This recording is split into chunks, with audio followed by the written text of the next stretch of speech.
Good afternoon, everyone. I'd like to call this workshop to order. The time is 12 noon, and I wish to welcome you all to the Superintendent's Workshop being held this time in the Indian River County Commission chambers. I ask that out of respect to everyone, please silence all electronic devices. Also, if you have any material you wish to share with a board member, please give that to our Executive Assistant, Mrs. Moray, over here. And we'll take a break every 2 hours if needed, board members. At this time, I'd like to recognize the superintendent to explain the purpose of this workshop. Thank you, Madam Chair, and I will start by thanking our county commissioners and John, our county administrator, for allowing us to use this space both today as well as this evening for our business meeting. Our traditional space is being transformed into a voting space, so they're setting everything up so we can vote tomorrow. So very thankful for the opportunity to be in this upgraded, lavish space. So with that, the purpose of this meeting is to provide the board the opportunity to hear items that will eventually come for their approval in upcoming business meetings. And to start us off is Mr. Seymour.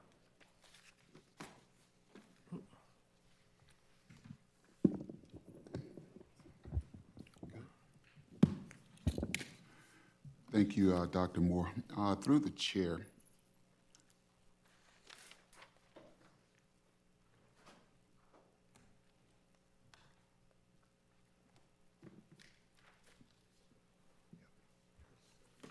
I would like to make sure that two of my people are here, Mr. Darrell Remoe and Mr.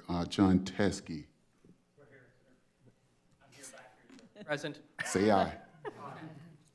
Okay, we are always looking to make sure that our equipment is up to date, and then too, by state standards, we have to update certain pieces of equipment. At this time, I would like to state that we did purchase 73 defibrillators, and through Project Adam, it is our responsibility year-round to maintain these AEDs. The requirement for the AEDs, a price of $2,233.99 for 73 AEDs. And it's not cheap, but I got to commend Mr. Darrell Remoe. Can you please stand, Darrell? Where is he? Under the leadership of Mr. Teskey and making decisions and doing the groundwork. Like I said, these devices came to $2,233.99, but Mr. Darrell was definitely on his toes. He had a quote a year prior, documented that quote, and made sure that it carried through because the company was not going to honor that. The ending price was $115,997, which was about a savings of 30%. So Darrell, $47,084.27 savings to the Indian River County School District. I'd like to give him a big round of applause. Wow.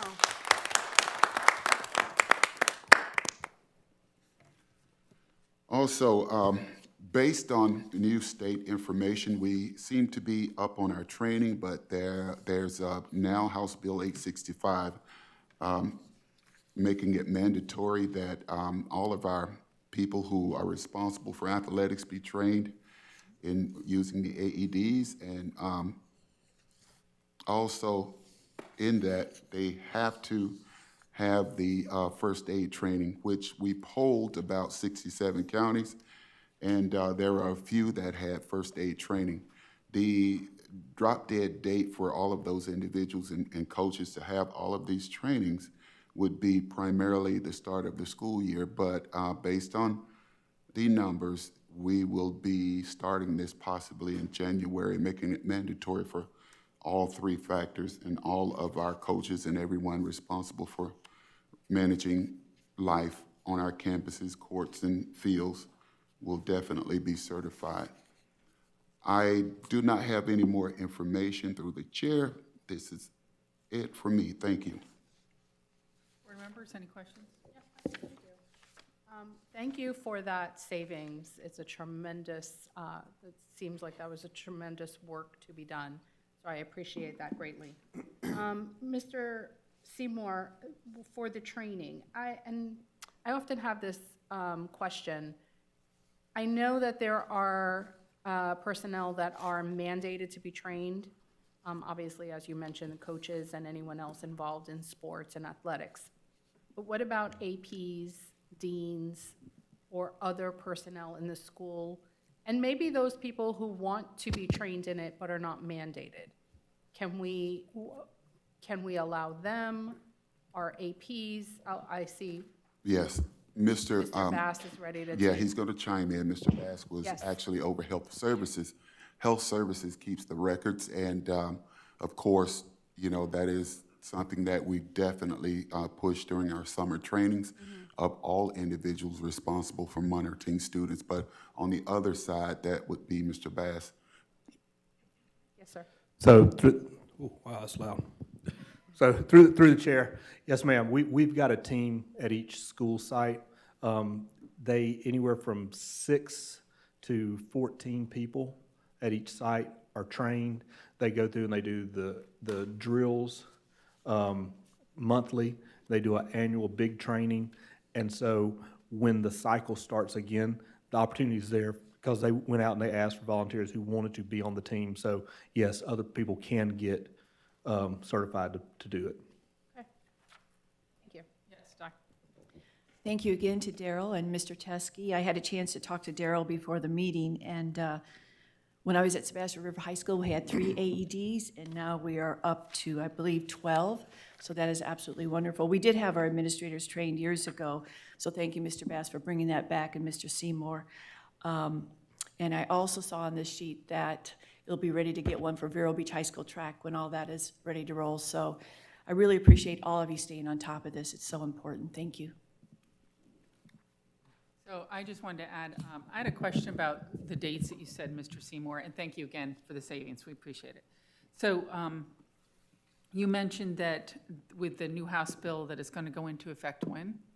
Yes, we were polled, I'm not sure exactly, but they asked if it would be possible throughout the state for schools and athletic directors, teams, coaches to be ready with the first aid training by July. And based on all of the polling, you know, it was by email, many of the individuals had everything but the first aid training, so it could be pushed to January. Okay, so you're referring to that, not to the AEDs? The AEDs, everyone has, all of the counties, So we're that's all good with mandatory. that? Yes, Okay, we're so good all there. our coaches have AEDs? Yes. How about the coaches that don't coach on-site? Well, Do that we have is, portable AEDs that follow them? yes, most of the coaches that come to us come through the recreation department, and we have a summer training where it's multi-departmental training for all of the coaches that are not only hired by us, but other coaches that come on from the rec department to coach our students. So they have their training and we have ours. That's not what I'm talking about, not training. The actual AEDs, are they traveling with the teams when they're away, or if they, let's take golf for instance, they don't golf in the gym. I know golf is not, got a lot of students and it's not a strenuous activity. Maybe that's a kind of an interesting one to pick. Let's pick Right. volleyball, sand volleyball. Is there an AED available out there? On site there is, but they don't travel with them as far as I know. No, they don't travel But with there it. is one around the course Yes. during the time of yes. the, any home facility, we have them Yes, on site. definitely. Okay, that's what I wanted to make sure. Thank you so much for this work. Appreciate it. Thank you, Madam Chair. Items B through E will be presented by Mr. Green. Thank you, Dr. Moore. Through the chair, board members. The first item B is review of the Focus School software. In 2014, the district transitioned from a COBOL-based, believe it or not, 70s programming model called Terms to a web-based system called Focus. There was a 5-year contract starting in 2014. The board renewed that in 2019, and this is the next second amendment for another 5-year contract. Believe it or not, the pricing has remained the same during that entire time, and it will remain the same during the first year of this contract. During the second year, there will be a 25-cent increase in the per student and some in the hosting. The first year is approximately $97,000, and each year after that will be approximately $103,000 for the remaining 4 years. It's a requirement that we have a student information system. It submits all of our student information, grades, attendance, discipline, everything about a student is housed there, reported to the state for FTE and reporting.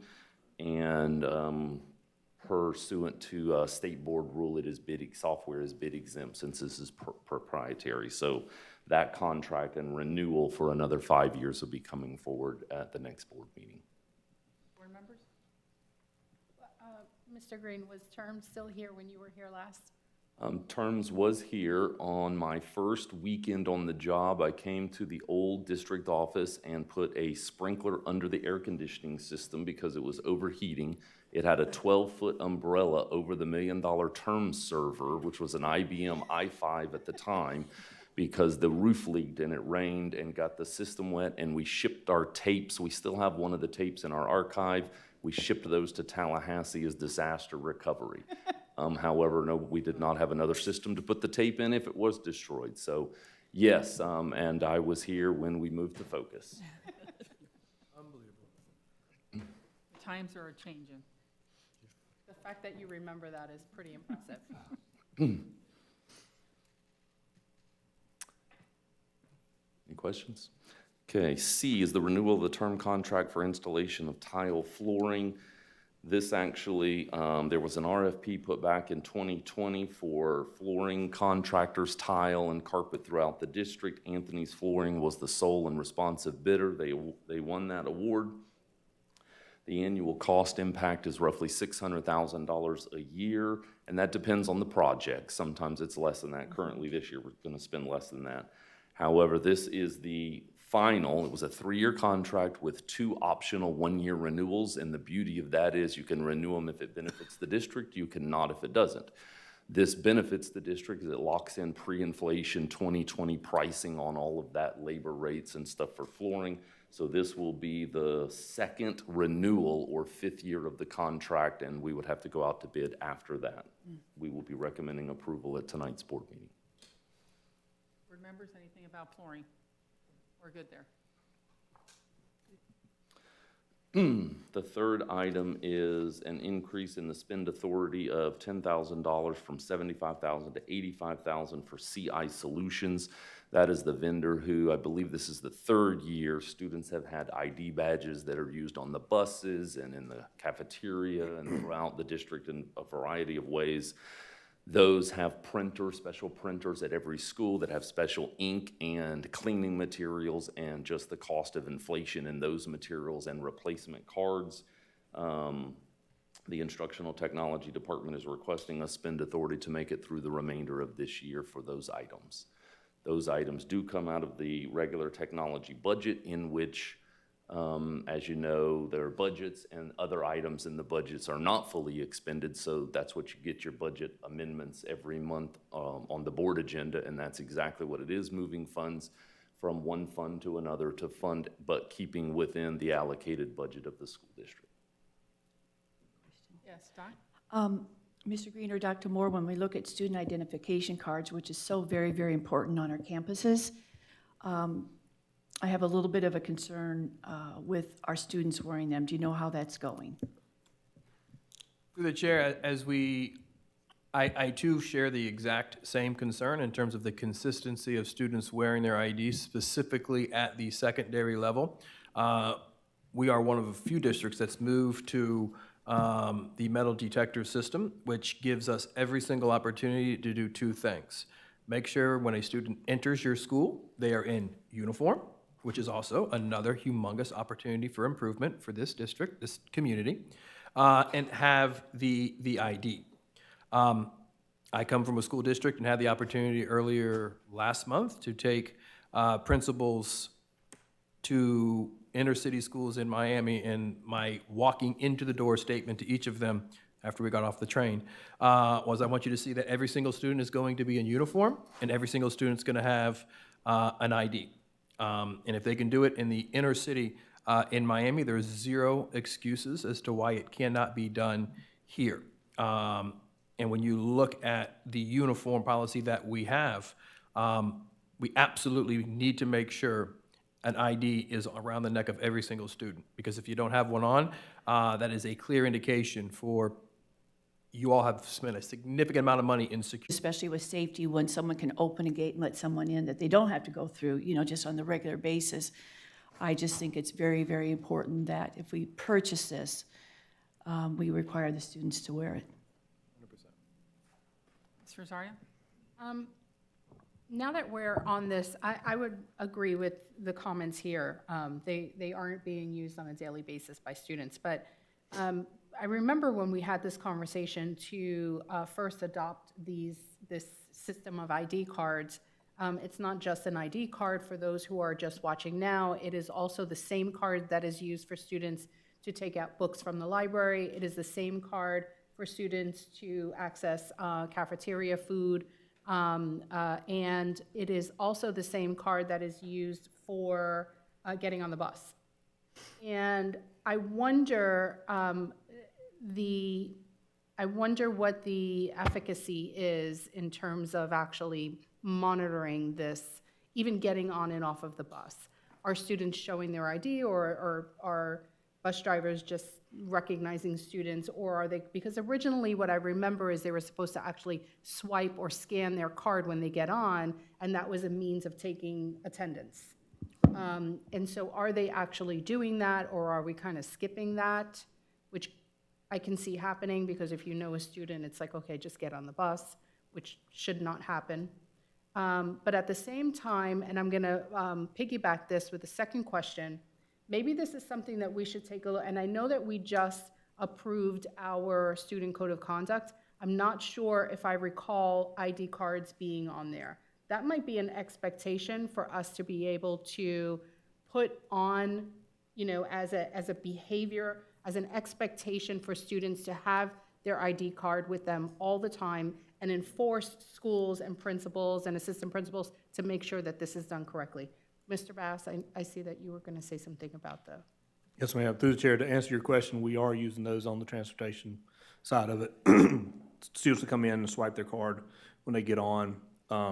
It has proven extremely helpful in a few situations where we've got a kid and they're not where they're supposed to be when they get off the bus. It allows us to be able to see, yes, they did get on the bus, where do they get off the bus at? So we are doing that, but to Dr. Moore's point, it can be better. There are some situations where the students don't have them. Bus driver recognizes them, and at my direction, I guess I'm just a softie. I don't want to not take those kids to school, and I don't want to not take them home if they don't have that card. But it is, transportation is using those. So who's holding on to these records, these attendance records? Are they just kind of sitting dormant until an issue arrives, and then we So are pulling those? They're recorded on the server.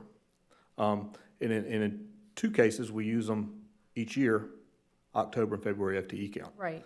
Print those out, but still, the drivers are double checking them, going back, and if there's a kid that didn't have an ID card, and they have them marked as riding, so, but they're there, the information is there, stored when we need it. It's not something that we're looking at every day. Okay. Does it It's get for emergency, stored? it's for emergency purposes, basically. Does it get stored indefinitely, or is there a time? Now, your Don't know. data question is over my head now, so. And then I have with regard to the fees, I understand the request for an increase in the spending authority for this, because I do understand that every year you have new students coming in, right? You have an entire new 9th grade class coming into the high school, so everyone has to have new printed ID cards. But returning students, however, my thought is we're not reprinting cards for returning students. They should still have their same card. What is the indicator that shows that they are no longer a freshman, now they're, a sophomore or a junior, is there a sticker or something that gets put on those cards to identify what grade that student is? So Maybe not, I'm just asking. through the chair, they are updated each and every single year, because knowing what grade a student is in helps security.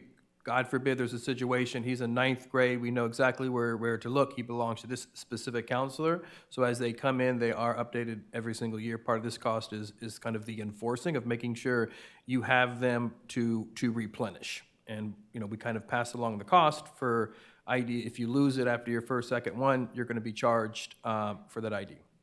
So that late fee. Yeah. They're going to have a late fee if it's lost or missing, or they forget it at home and they need it, or whatever the case is. Okay. So that kind of helps with some of the fees anyway, keeping it, It would help with the cost, but not the expending authority. So right. Okay. So I was going to ask the same questions which they asked, so I don't need to ask that. But what I want to know is, I get the kids aren't bringing them to the buses. I'd like to know what that number is. What percentage are we looking at of kids that still aren't wearing them or bringing to the buses? And is it over habitual, which I understand how that works? And are we contacting those parents and saying, this is why it's so important?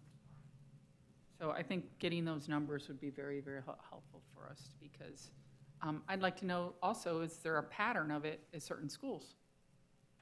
Are some schools not cracking down, other schools are? Because when I go to campuses, I see some schools have dress code, no problem. Other schools, a little lax.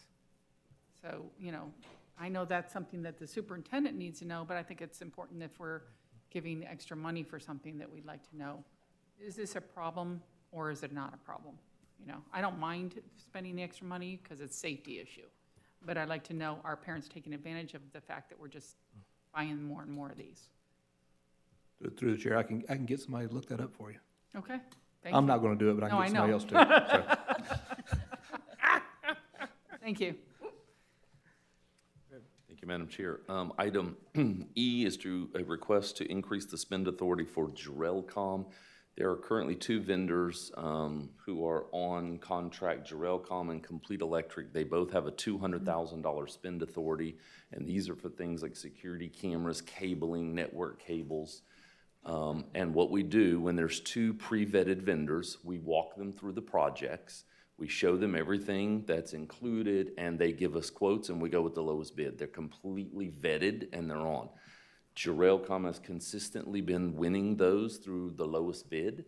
So really, this is a shift in funding. We're not spending near as much money. I think we've only spent around 60 or 65 with Complete Electric. We have the school hardening grant coming, which will require additional cameras and additional cabling. And based on past performance and pricing, we are estimating that Jarrellcom could continue to win those, and we will need that spend authority. If we don't need it, we certainly won't use it, or we'll shift it over to Complete if they win those bids. But in order to get those done through the school hardening grant, we need to increase the authority for Jarrellcom, which is a good thing because they are giving us the lower price on each project that we bid. Board members, you good? Okay. All right, and for the final time, items F through I will be presented by Mr. Bass. Good afternoon, through the chair. The first item, and it feels like we do this like 3 or 4 times a year, but we only do it once a year. This is a fish certification form, verifies that all the data that is within our facilities inventory list is accurate. So that is there for you to approve. Any questions on that one? Is it accurate? It is accurate. Yes, it is accurate. That fish is we've been doing that a long time. Yes, ma'am. Next 2 items, I've got some help on these 2.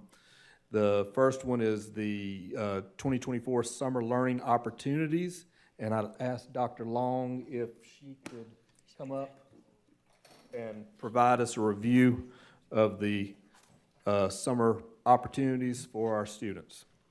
I also noticed that we have revised school start times popping up here on the camera, but there we go, because that's not going to come up until item J. Okay. Hi, Dr. Long. Good Morning. afternoon, everyone. Okay, what am I doing? I'm sorry. I'm a little flighty still, guys. I've lost 2 brothers and an uncle in the last 13 months, so forgive me if I'm a little off today. I just buried one over the weekend, so. Summer learning. Summer learning will begin June 5th through the 28th. It is only 3 weeks and 3 days this year. There was not a grant opportunity that I applied for, or the district that I know of, to increase it back to the 5 weeks that we had last summer. Principals have been selected. There are 2 elementary sites, one in North County, 3 elementary sites. I'm sorry, we have Felsman Elementary, because they usually do a standalone because they're so far out, so we don't want to inconvenience those parents or students. We have also Liberty Magnet this year will be hosting North County, and VBE will be hosting South County.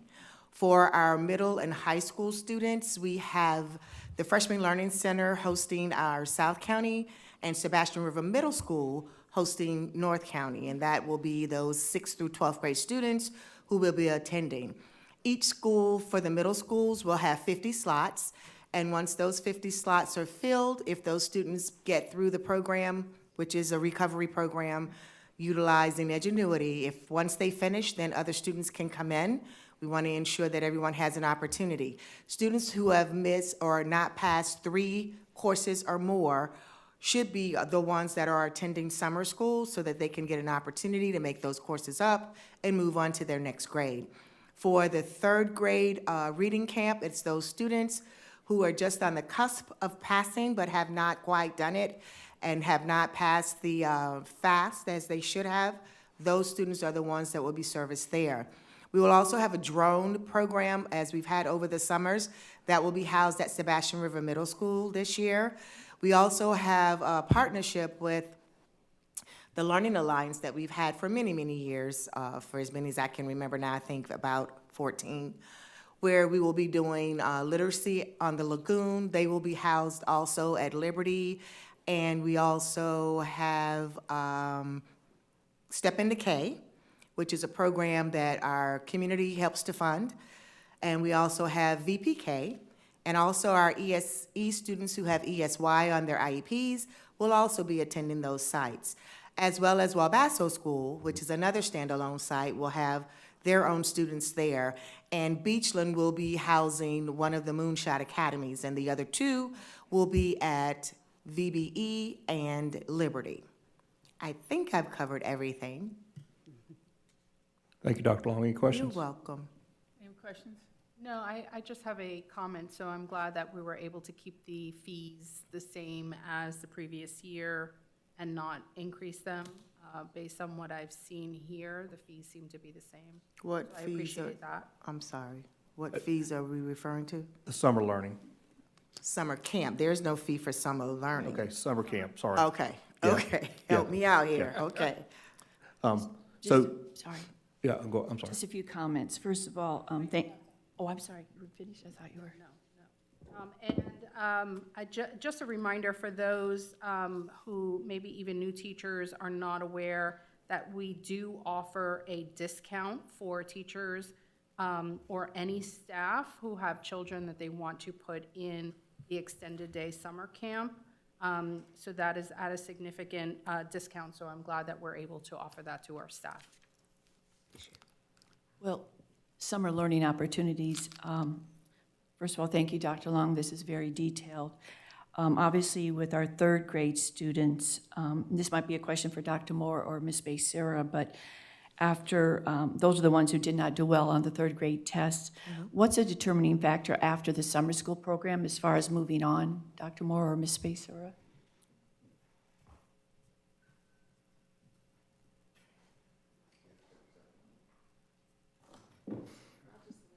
It's all right.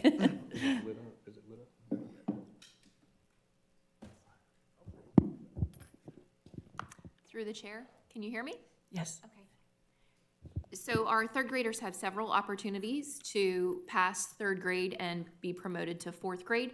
The first opportunity is obviously the FAST, the 3rd FAST, and if they need an additional chance, we also have the iReady opportunity. The students can use that as a good cause promotion. The other thing that we've done throughout the year is we've been developing portfolios with our third graders all year long. So that is an additional opportunity. If those 3 events still do not yield the results that we need for our students to be promoted, they will be eligible for third grade summer school, where they will also then go through 2 more opportunities Okay. using the iReady diagnostic it's a state-approved measure. Thank you. Okay? And Dr., along with our middle and high school students with course recovery and Edgenuity, the teacher that's working with them, are they English or math basically, or how do you select that teacher? Great question, thank you. So each of the teachers that are selected are certified in their subject areas. So I try to get at least one teacher certified in each of the areas. Generally, it's about 3 or 4 for each area so that we have enough to accommodate the students that are attending. And it's all computer-based, so those teachers are in with those students, as well as TAs are hired for the summer as well. Good, thank you, and I'm glad the drone program is continuing. I saw that at Sebastian River High School a couple years ago, and our Learning Alliance still partnering with us. Yes, And the Step into K and VPK and our Wabasso School. That's wonderful, thank you. you're welcome. Yeah, I just wanted to say thank you for your work on this, and sorry to hear about your family. Thank you, I appreciate that. Yeah, condolences to you, and also, you mentioned ESE, is that gonna be at all the sites? Yes, it Okay. will be at all of the elementary and middle high sites. Okay, good, so that's And convenient Wabasso, for of course, parents. has their own, Yeah, yes. and then how about Moonshot? You said Beachland, where else? So Moonshot will be at Beachland, also at VBE, as well as Liberty. And then our 2 summer camps, extended learning summer camps, will be at Rosewood Magnet and Liberty Magnet. Okay. Will they have opportunities to go out to the ELC like they did before in the past? So Literacy on the Lagoon does that. Our other students who are in our summer camps, well, that's probably the next piece that's coming up, but we generally would have them do field trips, but the funding may be a problem Okay. for that. We don't have the grants that we had in the past. is No, that what you're ma'am. saying? Okay. All right, next item is the H, Review Extended Day Program Summer Camp Fee Schedule 2024. This is what Ms. Rosario alluded to. The fees are the same as they were last year. Any questions? No, thank you. All right, then the last item I'm is. sorry. Sorry. Oh, sorry. Dr., along with the fees the same, what are we paying our teachers and assistants during that time? During the summer camp time, so for the fees for summer camp, it stays the same as it is during the regular course of the school year. We pay our student workers $15, we pay our adult workers $17, and we pay our coordinators $20. We moved up those salaries because we were trying to get ready for the minimum wage increase. So I wanted to do it ahead of time so that we could kind of see how that was going to work. In doing that, we are finding that we are running short of funds because of some of the things we planned for and some of the things that the state assesses us for. Okay, thank you. So I have a question because of that. If we're short on funds, what are we going to do? One of the proposals will be to increase the amount that we have parents pay for next school year, Oh, next year, not this year. for 24, 25. So you have it all funded this year? More or less, yes. More or less? So what we're finding is that, as I alluded to a moment ago, when we have been meeting with finance, we're finding that we're being assessed some fees at a higher rate than, well, rates that we didn't even know about. OPEB, it's a new term I've learned recently, and that one deals with benefits and FRS, and so those amounts have gone extremely high. So the fund balance that we say we have, we really don't have, because those are the funds that are set aside to pay those fees if that time, or when that time comes. So, Mr. Money, what are we going to do about that? And I know we've been meeting with Extended Day quite a bit just to make sure that we're balanced out there. And those funds do come when you're paying people like that over the summer at the end. You have your FRS and OPEB and different fees that come in. And as you see, even through legislation, FRS is going up for us some. So we'll make it through the summer, but for next school year, there's a good possibility we might have to increase the fees to be able to cover those increases in salaries and wages. Okay, and I think that's important to kind of put out there now, to Yes. let parents know that the cost of everything is going up in the world, so, you know, that's why we might have a fee increase next year. Okay, thank you. All right, thank you, Dr. Long. You're welcome. My last item that I've got is the review of the Vero Beach High School baseball team trip to Virginia spring break tournament. This opportunity came to them kind of at the last minute in late January, and we were, or excuse me, in February, and we were a little late to get it on the agenda for the February meeting, but went ahead and put it on for this one. Great opportunity for the Vero's team to go up and play in this tournament up in Virginia. I think they've got 4 or 5 games scheduled that week, and Coach Ray Hall has indicated that the last day they were going to take them to a lot of the monuments there in Washington, D.C. Be a good opportunity for this kid. He's got a young team, and it's good to get these kids a lot of baseball experience under their belts. Yes, Doc? I was at the doubleheader on Saturday, and Coach Ray Hall was talking to the boys about this. This is a wonderful opportunity. In fact, we had the doubleheader because Nebraska traveled to see us spring break, and it's just great that they, obviously during spring break time, not missing any school, and then have this opportunity to go to DC. Some of the boys haven't been there, so, and a lot of it is supported by their baseball support, and I just think it's a wonderful opportunity, and they're excited. Thank you, Mr. Bass. Anybody else? I have 2 comments about it. One, I don't know if everybody's seen the video that's out there about this team, but it's awesome. It is. So please watch it. Coach Ray Hall's doing an outstanding job. Yes. My son played on that school team years ago. I wish he was his coach. The other thing I wanted to say is it totally covered by booster money? Not totally. The kids are having to chip in a little bit. But the and- school district's not paying? Right. That's what I right, wanted to know. yep. I know about the kids' fee, Yep. and kids can raise money different Yes. ways. Okay.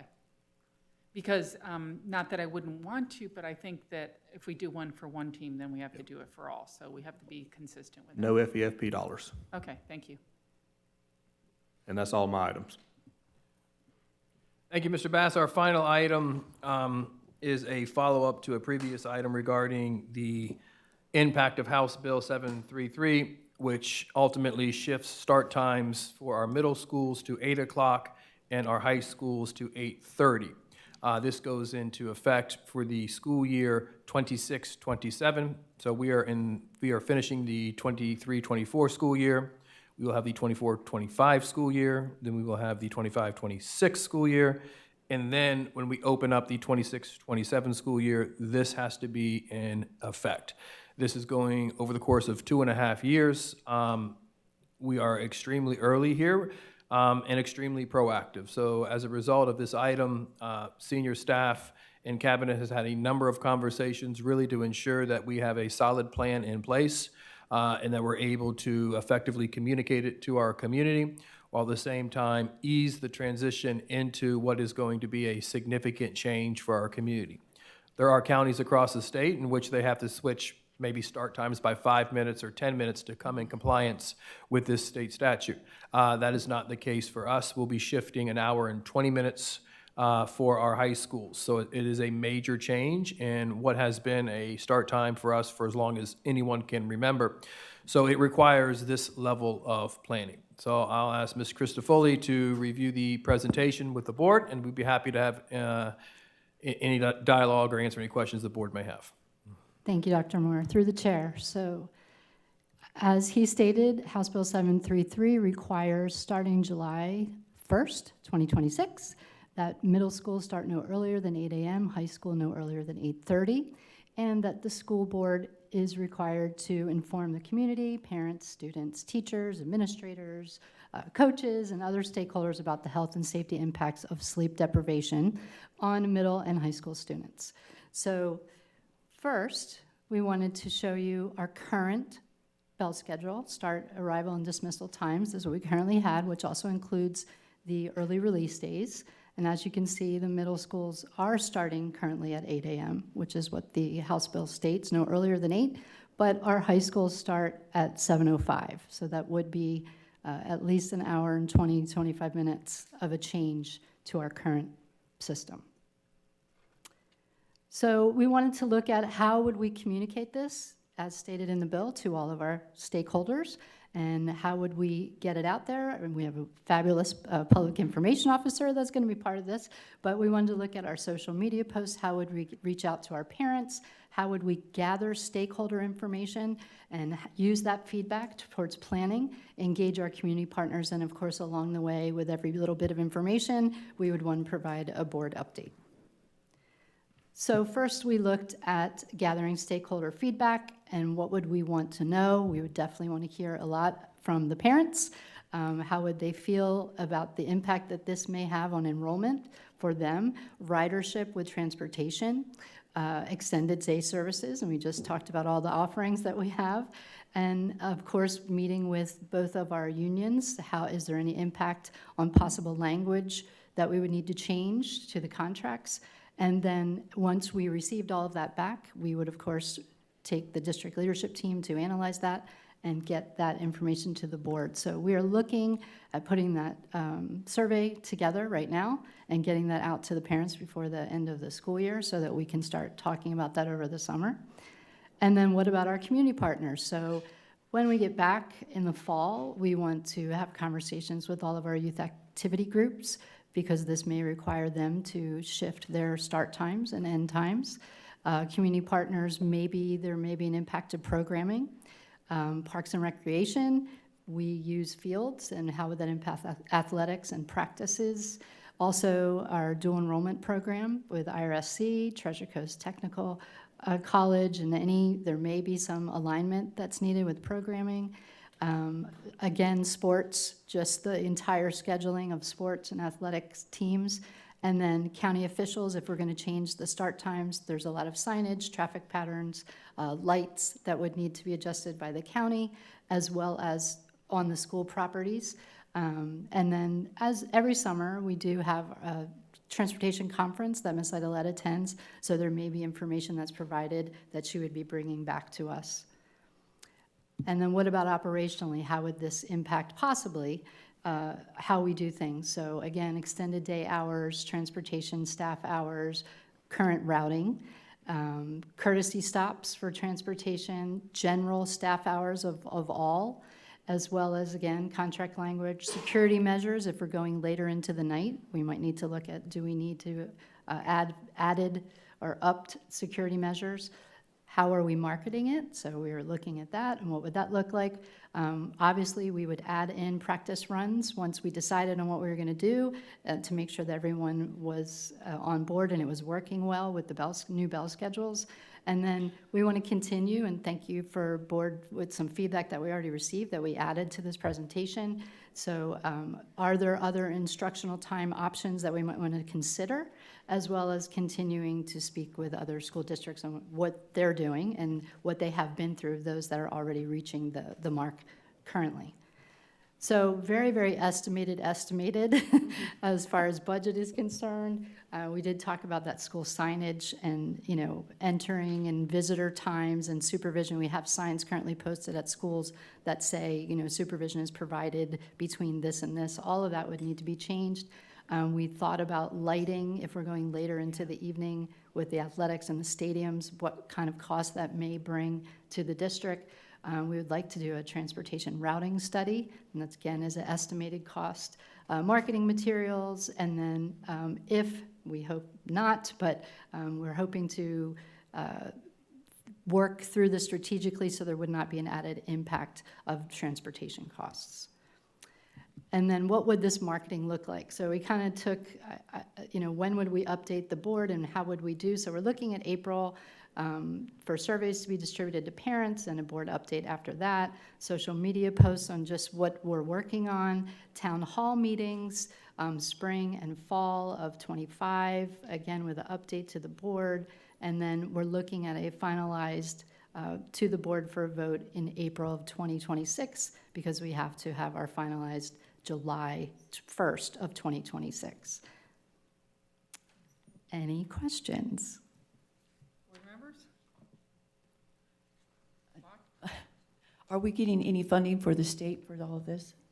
Through the chair, as we mentioned a number of times, transportation across the city is one of those things that's already underfunded. Yep. So doing this work so early has proven to us for us to do the required thinking, to do it at a cost neutral in terms of transportation itself. So there's a lot of work. When we reference a routing study, it's really looking at the disruption of shifting when we're moving buses onto the road. So doing that study will allow us to say, well, that's a really, really bad idea with enough time to pivot if that need be the case. So it is a significant amount of work and a significant amount of change for our community. We didn't cover it here, but we spoke about it in board briefings. We anticipate some practice teams just having to practice in the morning in the high schools because start time is 8:30. They'll be able to do that. But when we turn those lights on, they're running about $700 an hour. So that's a significant cost that we would have to figure out how we would be able to do that, because we do not want students to be at practice till 9:30, 10 o'clock. We only have so many fields. So there's a lot to consider to get this right. So as Ms. Christofoli has laid out over the course of the next several years, we'll continue to problem solve to make sure everyone is informed and we're doing this with as little impact on our budget as possible. Thank you. Anyone else? Madam Chair, that concludes my, I have- I'm sorry, I am sorry. I was asking the board member, sorry. I have one question about the survey to parents. Will that come to the board before it goes out to the parents? Through the chair, typically a survey would not go to the board, but it will be through my office and I'll push it out. If we'd like to see it, at least. I think it's important that board members see it because we get the calls from parents. So it would be nice if we at least see it before it goes out. Well, if that was the case, I would just request that all surveys get sent to us. Right. Because you're having a survey going out today. We haven't seen that. Is that the survey about the, I mean, I don't disagree, by the way. Yeah. I don't disagree. I think that we do get the calls, and if we don't even have access to those surveys, actually, we should be able to kind of look at it before, because you have 5 heads here that might say, hey, have we considered this question? Good information. I mean, honestly, I can share it, but it is in the weeds of doing my work. Not necessarily, because we're voting on these things. This one specifically is tied to statute. So as far as it is tied to statute, it is the board's responsibility to have specific oversight of what is happening in this particular regard. In other things, day-to-day operations, I understand, but this specifically is going to change drastically the way the entire district functions. But I wouldn't, so my point is, I wouldn't pick and choose which survey to send to us. If we're going to agree that all surveys should be sent to us first, then it should be all or nothing. But I would support the all. Does that make sense? since I'm the one that asked about that, what I'm going to ask is this one is important. I agree with that because we're making a huge change. So I'd like to know what it is because parents are going to ask us, why are we doing this? What's happening? That's why it's important for us to see. I don't care about approving it ahead of time. I just want to see it. The other thing with the North County one, I didn't realize it was going out today, but I would like to see it also because I've already been asked questions about that as well. That, to me, is a big change. I don't want to be in the weeds and do everything. But I think those two big ones, I think the board should at least have a copy of it so that we know. Because we don't necessarily, I don't have kids in the district right now. I will have a grandson soon. I don't think anybody has an active child in the district, so we don't get those surveys. But it would be helpful to at least see it so that we know. Okay? I can provide the surveys, correct. Okay. Well, may I? What I believe that you need, Dr. Moore, is consensus. Because you can't move forward and say yes with just two voices. So, other board members, do you agree? It needs at least 3 board members to say, Yeah, okay, I think we'd be happy. I agree. Okay, he wants to see the surveys.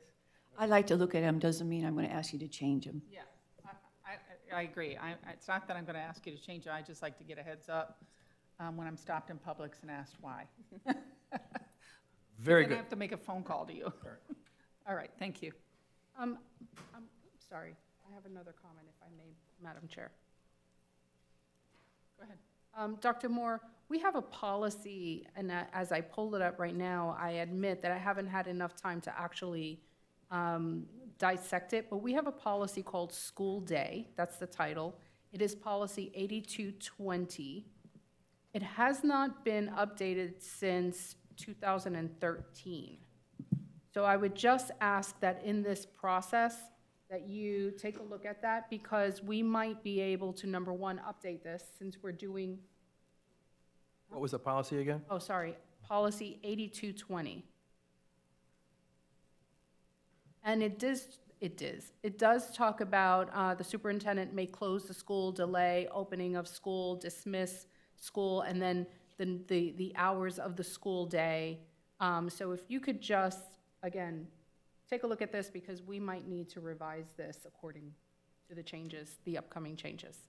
And we'll look at the impact of any other policy as we go through this work as well. Yeah, I think that'll be smart. Are you done with all your updates? Yes, we have legislative updates and policy 2130. Right. So we're into discussion. That's my item. I'd like to go back for a second, if I may, before we Okay. go into discussion. Dr. Moore, I want to go back to item C regarding the IDs, I'm sorry, item D regarding the IDs of students as we were talking. So I pulled up, and I think this is something that we should pay attention to, because it seems like we have full agreement that the IDs are important, and if it's an expectation that students are supposed to be wearing them, that should be included in the, at least for a minimum, in the code of conduct. Our code of conduct now is out for public hearing to be adopted on April 22nd. It doesn't seem complicated to add to it, rather than waiting until April 22nd and making amendments, which, you know, will delay quite a bit for the opening of school, and I know you want to get ready for the opening of school. So maybe we can make some quick changes, because you all do some magic with your fingers, for tonight's meeting. Get it approved with what is just that students are expected to wear IDs at all times. The very first page of the code of conduct, sorry, page 7, has responsibility of students, responsibility of parents and guardians, and responsibility of school staff and administration. I'm not sure if we'd be able to do that, but because of the time limits, and I know the intent is to get this approved before you all open school, so what are your thoughts on getting this addressed now? My thoughts are, if we could, I mean, the request is, can we add 3 or 4 words to ensure it encompasses Well, the IDs as part of a consequence for not, an expectation for wearing them aligned to a consequence. I have to check the timeframes in terms of the publicly noticing it to make sure that we can bring it back in April. Well, we're March 18th. And again, if we don't, I'd be more than happy if you want to call a special meeting and kind of organize it, but it doesn't seem like this would be pretty, very complicated. Let me work with staff to get a better answer. By tonight, I'll have a response. Okay, so if you are able to do that for tonight, you would bring it to us tonight? If it's, my concern is the posting, because we do in fact have to have this approved by April, because it does in fact have to go to the Florida Department of Education. Right. So we have to get it done in April, so I understand the intent. If we can get it done within the appropriate timeframe as just described, I have no issues, but if not, there's other ways to have a approved code of conduct while at the same time meeting this good idea. So if you troubleshoot that before this evening, if it needs to be pulled, and I guess this isn't a question for the attorney, it's out for public hearing. If a board member needs to pull it this evening, say this item is out for public hearing, I want to pull it to revise it tonight.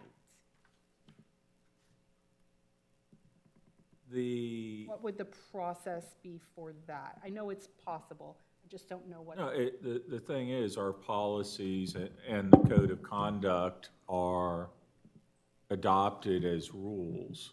So as Dr. Moore just said, we just need to make sure that it would comply with 12054 and 12058. And we should have an answer by tonight. Okay. Just adding to that, Dr. Moore, if it goes out to public comment and the public comments on something and says, you know, how about that, what she's just bringing up with the IDs, then we would traditionally take public comment into consideration to possibly change it anyway. So that might be the time that we could do this, correct? We should be able to, yes. Okay. Yeah, but that public comment wouldn't come until April 22nd. And then you're talking about a delay in getting it finally approved. I understand, but I also don't want to mess with the fact that you have to have that window of time where you're letting the public look at what you've Oh, approved right. already. Well, that's why I was recommending tonight, if it's yes, that's why I was recommending if we can do it tonight and still have the 30 days of public hearing, then the clock just starts over tonight for 30 days. Okay, That's So you guys what know. I was suggesting. you know what to bring back. Yes. If we made switches or modifications, we would have to repost. So that's the desire of doing now versus later. Okay, so we're to legislative update for the discussion. That's my item. So, you know, you guys get the reports back from FSBA and from Rutledge Zinnia, and thank you for sending those to all of us. Appreciate that. And it's good, I guess, that we didn't have as many education bills that went forward this year compared to the last couple of years, which is good. However, there are some highlights I wanted to kind of talk about. Vaping bills, there were 3 this year. All 3 died in committee. There are some very strong lobbying groups out there. And to me, vaping, and I heard it again, I was on both campuses last week of the high schools, and I was sitting with the principals all day, and they told me it's out of control epidemic. And if we don't shout from the rooftops that something needs to be done about this, shame on us for being school board members. And it's something that I go up there and speak to every single legislator I can about vaping and how important it is that we control it for kids getting it. It's out of control. So just so you know, all 3 of those died. I know that Representative Brackett was trying to get one forward. There were politics going on, so it's really interesting what's going on again. HB 1473 was the security bill that Representative Trabolsi brought forward. I believe we're already in compliance with that bill, though. It's about keeping everything locked all the time. And so I believe we're good with that, correct? All right. And then Senate Bill 472, it died. And died means that they didn't take it up or it just didn't go forward. Because every time a bill is assigned committees, it has to go through all the committees that it's assigned in order to get to the floor for a vote. So if it goes through 2 of the committees, but it was assigned to 3, then it's considered dead. That happened to sovereign immunity caps, which is probably a really good thing for us. That means that if we ever had an accident, God forbid, something happened, we could only be sued for a certain amount. They wanted to increase that amount, and that did not happen. Senate Bill 7032 was a GATE program that passed. That's an alternative to graduation path for students that had a hard time with certain, I think it's, geometry or something. So that was an interesting one that passed. Also, DREG passed. It didn't pass in its original version, of course. There were lots of changes to it. But that is Senate Bill 7002 and 7004. That was the Senate President's big bill that she wanted to make sure went through, and she got it passed. FEFP and teacher pay. Would you like to speak to that, Bruce? Yes, as far as the FEFP, there were not as many major changes as there have been in the last 2 years. All of the categoricals that were rolled in the last 2 years are still categorical. So when you do see any increases, some of those increases will need to go to fund those particular categoricals that are now part of the base student allocation. But the regular increase in that teacher salary allocation has been included in the model, and we're going through that budget now line by line for all the impactors in all of those particular areas, from guaranteed ESE to the teacher salary, instructional materials, classroom supply allocation, transportation. As Dr. Moore said, many of those, once they're rolled into the BSA, they're not fully funded. We pay more than those allocations. So we set those categoricals aside locally within the budget. And as we go through the budget process, we'll be showing you those and pointing them out as we set them aside to make sure that we can fund those.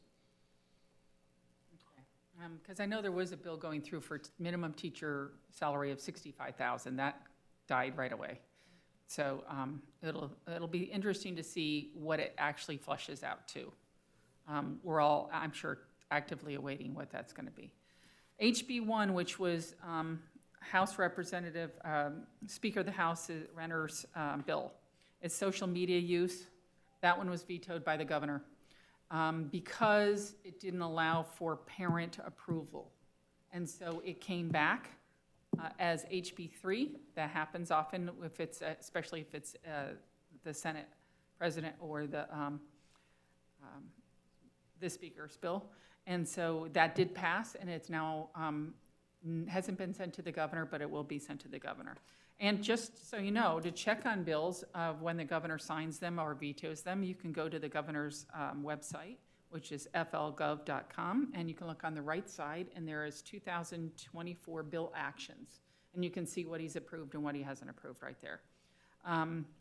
He is, in that time, once they send the bill over to him, he has so many days to act on it, and if he doesn't act on it, it dies on his desk. So if he acts on it, he's either got to approve it or veto it, or just, I guess, ignore it.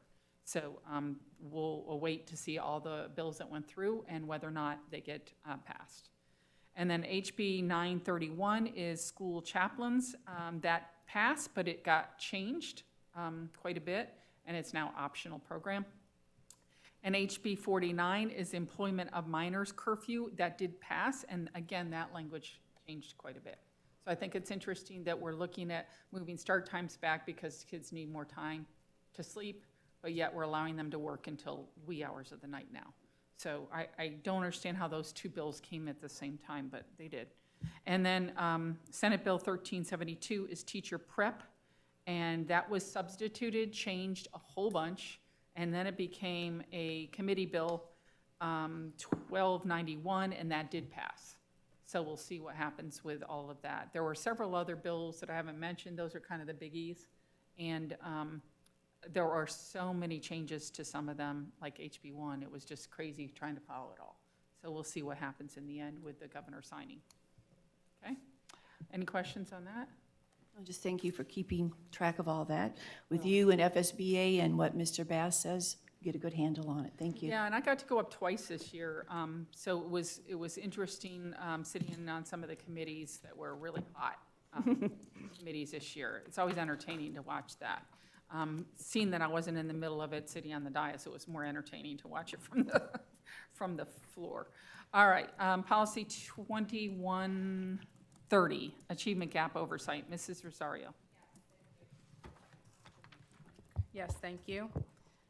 So 21, for those who don't know, and our attorney and Dr. Posca weren't here at the time, although Dr. Posca might be aware, 2130 is the policy called Achievement Gap Oversight Work Group. It is a policy that was recommended by Dr. Jones at the time, and includes, it begins and includes work on the desegregation order, our work, towards unitary status and with the associated 2018 joint plan for achieving that unitary status. And then it goes into giving the superintendent or superintendent's commitment to working on the achievement gap and closing the achievement gap. This oversight work group is, according to this policy, and this is going to be, I'm going to lead into a question for Mr. Anspacher. This policy was under the, at least when, at the time, we had Molly Shattuck, who was our attorney. And one of the things that I had concerns with is because this policy is a policy that was created to not be in effect right now. It's a policy that is supposed to be created with the future, for future implementation, right? So whenever we reach unitary status, that's when this policy will go into effect. So in your experience, Mr. Ansbacher, just to get some understanding for myself, have you ever had a policy or been a part of creating a policy that was connected and tied to current litigation? That is so fluid, you don't know the outcome of that case yet. Would any agency, such as a school board, create a policy based on current litigation as it is being played out in the courts? It's a pretty broad question. For what it's worth, when I saw that you had docketed this for the workshop, I reached out to Ms. Shattuck, and she was going to reach out to the attorney who's actually been handling the unitary status case, because my question was, I've not seen a rule that is a springing rule. There, under the APA, the Administrative Procedures Act, there are certain limitations on what would be called a springing rule. So candidly, I don't have an answer as to the procedural nature of this particular policy, but I hope to very soon. Because, yeah, that was a question that came to mind. Well, that's pretty disappointing, because Ms. Shattuck was the only one who gave us guidance and never once deferred to some other attorney who was actually doing the work on the work group. It was solely Ms. Shattuck who said, sure, you can create any policy that you want. And so that's where it kind of ended up. I promise you that's kind of where it went. And so there wasn't, it was, if you want to create a policy that starts whenever. So I always had a concern, because we're creating a policy that could start tomorrow. It could start in 5 years. It could start in 10 years. It could take 20 years for us to reach unitary status. Look how long it's taken so far. So because we have a policy that's not actually a current working policy to direct the work of the superintendent right now, that's where my reservations have always been with this particular policy. And my legal response is, it is legal to have an obligation that is subject to what is called a condition subsequent. And this may well fall into that. But again, not having spoken with the School board must continue for 5 years after we reach unitary status. That is what is written in the 2018 joint plan. So the work of whatever the outcome would be would continue. We're mandated to do that no matter what. So my concern with this policy is it's just sitting dormant. It's not doing anything. It's not driving the work. I am much of the mindset that if we're going to create a policy, we create something that is going to be something we are doing right now and something that is going to help drive the work. So I want to have this conversation again, because I'm willing board members to I'm willing to compromise here. If we want a policy, let's change this to make one that is current, that is one that we are committed to right now. First of all, everything in here about the achievement gap oversight work group, that's all good, well and good, but that's stuff that the superintendent is doing right now. That part of the policy is all about closing the achievement gap for all students, not just for the African American students, for all students. And so that's work that the superintendent and his team and schools are doing right now. Why are we capturing that work to be done whenever? with no date in mind. I think that we should, we talk about bifurcating. I think that we should separate these two items and just have a policy that just says, very simply, that the school board is committed to compliance with the 1967 desegregation order and accomplish the goals outlined in the associated 2018 joint plan. That first paragraph, basically, of the current plan, make it active right now. Like, we can draft it so that it is what is happening right now. We're committed to it right now, and we will be committed to it even after we reach unitary status. Make it simple. It is a current commitment that this board is making that drives the work of the superintendent here. So it would be a current plan because it's what we're doing. Any board members like to react?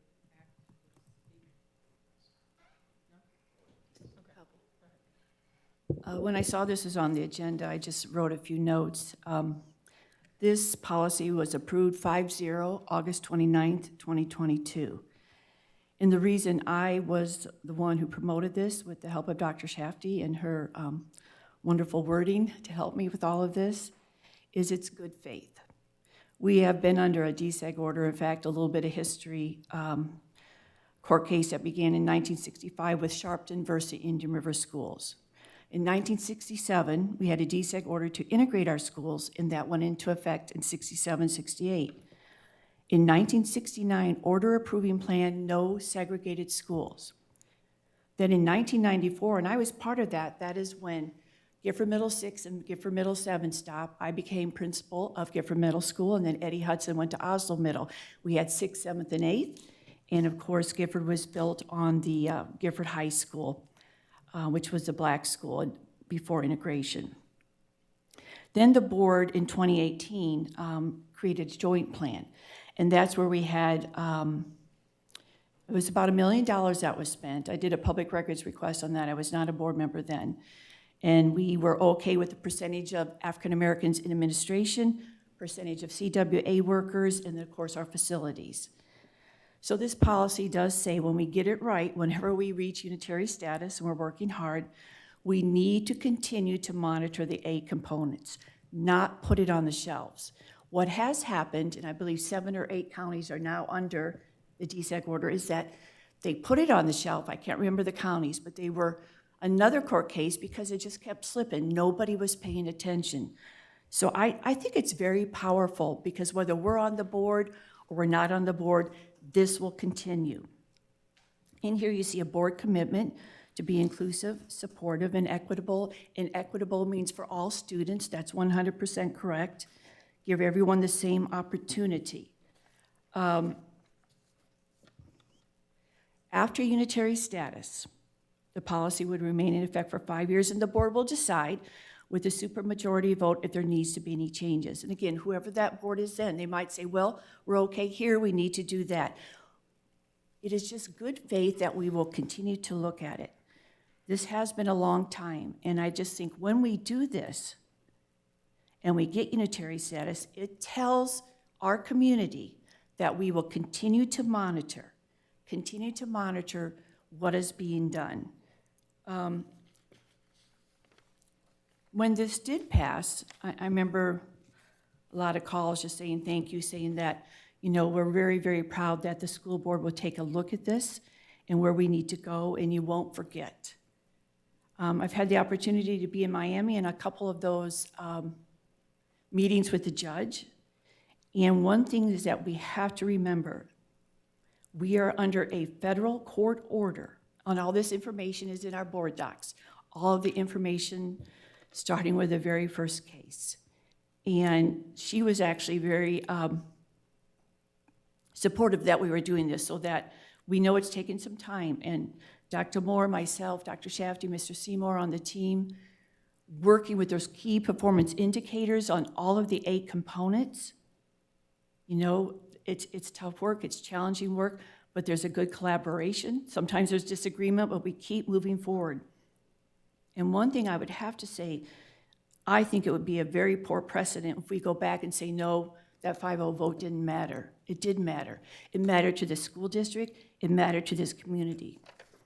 I was checking with Dr. McMahon a little bit earlier on the Power BI, and this is all on the public-facing Power BI with the achievement gaps. Right now, we still have around 20 to 30 points in achievement gap, whether it's English, math, science, and social studies. It's better than it was 5 years ago, but we're still working toward that. And yes, we're working on that on a regular basis, and we're doing that daily.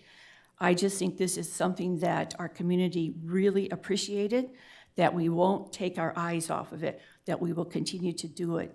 So I think any change in that would set a really poor precedent. That's my opinion. I'm not sure I understand fully what you were suggesting, Jackie. You were saying to bifurcate it, which parts were you suggesting removing? Removing the parts of the achievement gap. Because that is work that the superintendent is currently doing, taking that off of there and just leaving all of the other items that say that, I mean, nothing's changing. I think Dr. Jones made it seem as if I was recommending that we completely remove this entire policy. I'm not suggesting that at all.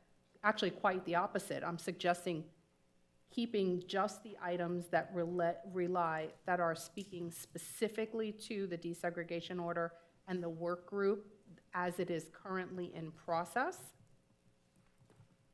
to begin now, Yeah. not to begin in 5 years or in 10 years. So which paragraphs were they that you wanted to remove? So purpose? Superintendent achievement gap oversight work group. To keep or remove? To remove. Yeah, to remove. That's all work that he is currently doing.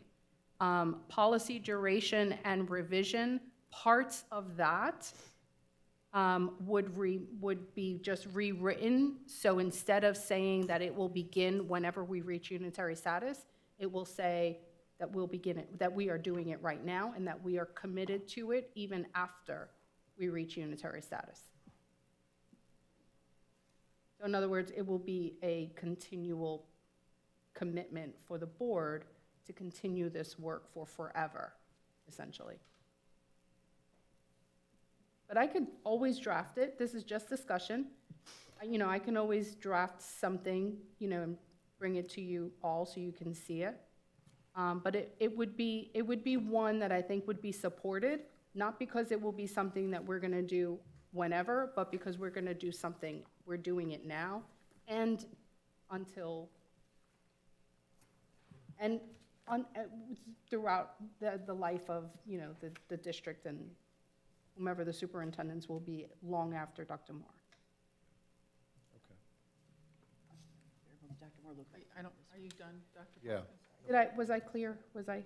I think I'm just not sure the benefit in changing it. Because I don't think it changes anything we're doing to alter it, right? The dates. Yeah, but I mean, functionally, just in practice, if we altered this document, it wouldn't change anything we're doing right now, right? No, I think it would capture exactly what we're doing right now. That's the purpose. Yeah, I guess I'm trying to ascertain, the benefit or the reason to change it. Well, this is a policy that is based on a very fluid litigation.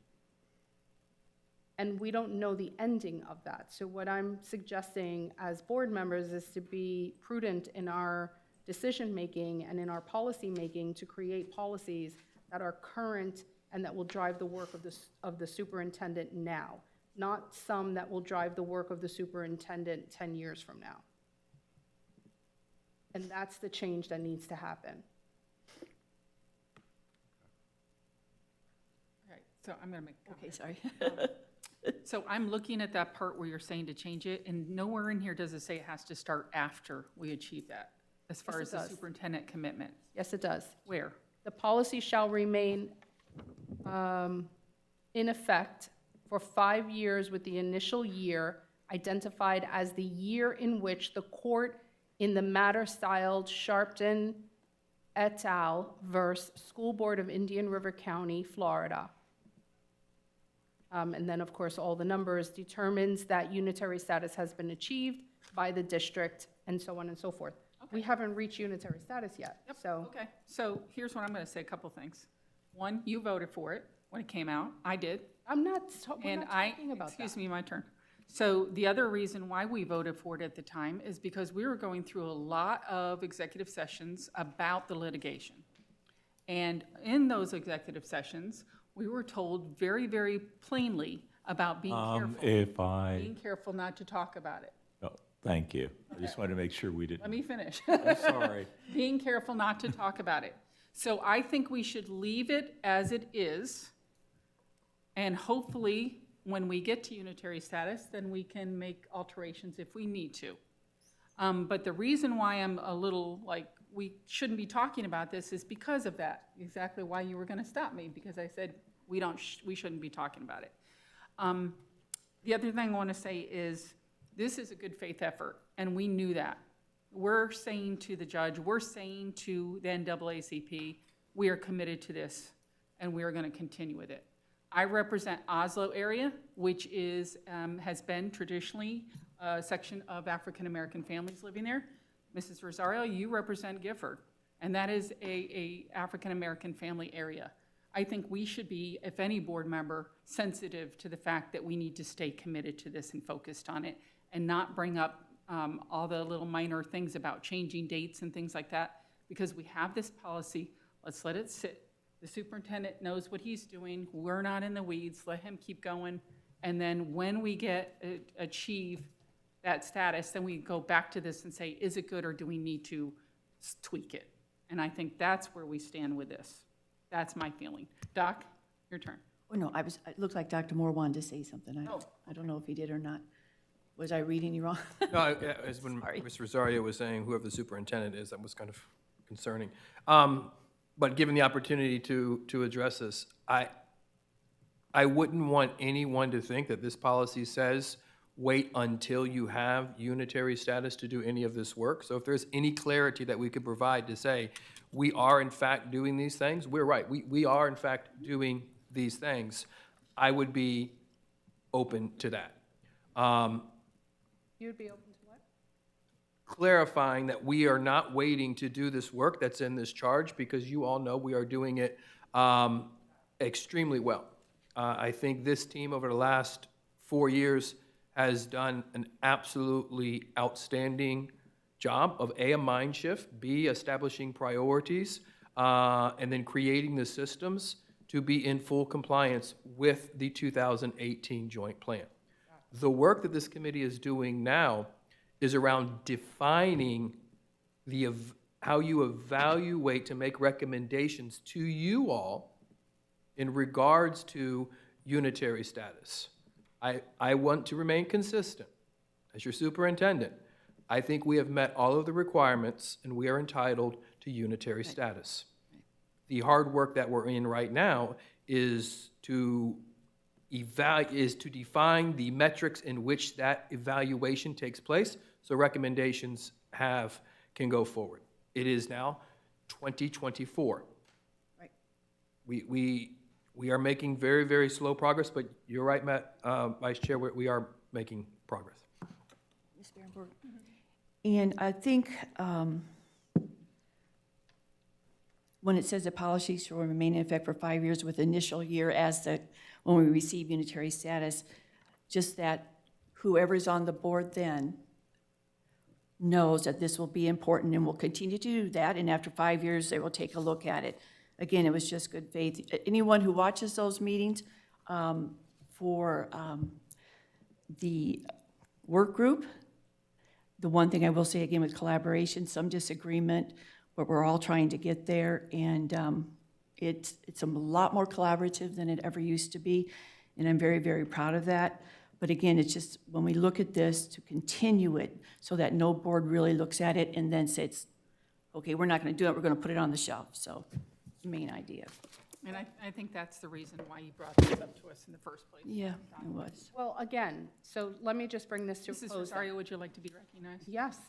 So then again, just to bring this to a close, in good faith, there was no indication of what I said or what I was proposing that takes away from this board's commitment to the work of reaching unitary status or fulfilling the requirements that are in the 2018 plan at all. So I hear board members. I guess this is the disadvantage of having a fifth board member, but, or not having one, correct. But, and again, this has nothing to do with the vote that was taken whenever it was taken. This is just, let's take a look at this because this is written to begin whenever, not something that is committed, a commitment for now. But there were some points that were mentioned here about, the current work group and taking time and the slow work that is happening. And I remember when we decided, and this has nothing to do with needing to be, because first of all, and the mention about, not being able to talk about this outside of, executive or closed session is quite ridiculous because we created this and had conversations about this policy in the public. So this conversation about this policy is not a matter of closed session. This policy was had in the public, we created it in the public, and it is there was a public vote for it. It was not done in the shade. So that's something that we need to make sure that we address. But when we changed from what was the equity committee to the work group, that switch in the change, with that switch in the change, there was an understanding that there was a board member that would represent the board. And what we did not realize, and I'm sure we didn't, and maybe Dr. Moore didn't realize it, is that in November, this is one position, the board member who represents or who sits on this work group, that hasn't been a voting position. And that's something that I think all board members should vote on or have appointed, where you have, a different board member maybe every year, and in November we make that decision. That decision hasn't been done. There is no mention anywhere, there's no policy anywhere, there's no mention of it anywhere, that this should be a perpetual position for one particular board member to sit on, again, indefinitely. There should be a rotating basis, of course, and I actually think that position should come to us for a vote so that we can ensure that that it is a fair and due process for all. Dr. Moore, would you like to say something to that? I'm processing what you just said, and I think what you heard is when we brought this policy, not this policy, the shift in the moving away from the equity committee, which did not have a board member on it, but you did assign individuals to serve on that committee, to what the court approved on work group, which March probably 22 is so that's been 2.5 years. Just for clarity, I did bring that information back to the board. The board had a conversation, and I think Doc Jones kind of put her hand up, and we all kind of had consensus there. But if you're saying that we haven't annually done that election in November, as you're correct. So, you have thoughts on that? No, on its face, it says work group representatives will be appointed for a one-year term. Yeah. So that should definitely come to us. I'd be happy to bring it back to us for a vote or even consensus. It doesn't really matter because we don't, it doesn't really matter if it's by consensus or an official vote. I'm totally open to either one. Either way, we're still going to get a new board member to be on there. And so, obviously, for fair and equitable practices, I think that's just the smart thing to do. I'm fine with that. Yeah, we should appoint a person every year. Okay. So we'll just add it to the, what we do in November, to the list of, No, I'm saying we should do it now, Because we missed the last one. yes. You missed the last two. Yeah, we got to do one. I'd like to wait at least until we have 5 board members.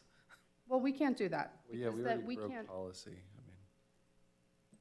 How did sorry? we break the policy? We're supposed to appoint a new person every year. But that policy doesn't go into effect until after. No, No, the work group, the Oh, I policy see is in what you're saying effect. about the work. Yeah, the work Yeah. group policy is in effect, so we haven't been following the policy. So, I think we need to do that. okay. happy to add it, that's fine. Well, I think that's up to the superintendent to add that, so, Dr. Moore, do you want? The chair, there is no policy, Correct. I I didn't think so. but you annually do make appointments. So the representative of the board is reflective of the board. In this particular scenario, in, I guess, November, if that's the time in which we do it, in November of '22 and '23, all of those appointments in which you all kind of go over, that was not on there, and that's gonna be my fault. So, Because that's when the board votes for. Committees and stuff, right? that's just typically, that's your organizational meeting. So I think what Dr. Posca just said is, at the next meeting, bring an item to make sure it is reflective of the board, which I'll speak with the attorney, but I'd rather us be correct than not correct. And I wouldn't want anyone to say anything different. Okay, I'd be happy, I mean, that's fine. please check with the Put attorney. it on, next meeting or something. And I wanted to, Madam Chair, mention one last thing once everyone else has spoken. I think we're done. Go ahead. Okay, and again, because I want to be clear about the rule issue, I actually think that what the chair pointed out is a reasonable interpretation. I don't know what the original intent was. I've looked at records to some extent, but if not all the way through. But the fact that it says the policy shall remain in effect as opposed to shall take effect, reasonably can be interpreted to say the policy shall, at the very least, be in effect through 5 years after unitary status. So I think that is a reasonable interpretation. Having said that, I still want to hear what the council who has represented you has to say about what the intent was, but the intent of any rule is to try to interpret it so it can be legal. That is a clean and legal interpretation. Madam Chair? Yes. Hate to muddy the waters here, but we are scheduling a shade meeting to talk through this particular litigation, the financial impacts and the strategy associated with that. So if you all can check, we can do it April 2nd or April 17th, which I believe one is a Tuesday, 10 to noon on the April 17th, or Wednesday, April 17th, which is, let's do one at a time, I'm sorry. April 2nd, which is the sooner rather than later date, would be 10 to 2. Typically, those meetings take no more than an hour. We'll be back home, less luxury space. And then the other option is April 17th from 10 also to, it says 12, but we can do it to 11, and that is a Wednesday. So I just kind of wanted to pull the board here to kind of maximize our time so I can get that scheduled. Why can't April 1st? Because it's April Fool's Day. I don't know why it can't be April 1st. There will be a conflict with the room, the space, noticing the meeting, probably. April 1st? And the availability of the attorney that we keep referencing over here with Sid. Second's good for me, Dr. Moore. All right, so we got, Second's good for me. Second, possibly. 17th, no. okay, so you'll all circle back with you. I guess either one would work. Okay, so I will circle back with the chair. And that's all I needed to know. Thank you. The earlier the better, by the way. Yes, I concur. Anything else, sir? That's it. All right, then with that understood, I'd like to adjourn the meeting at 1:36. How was that for you, Chris? That was super easy.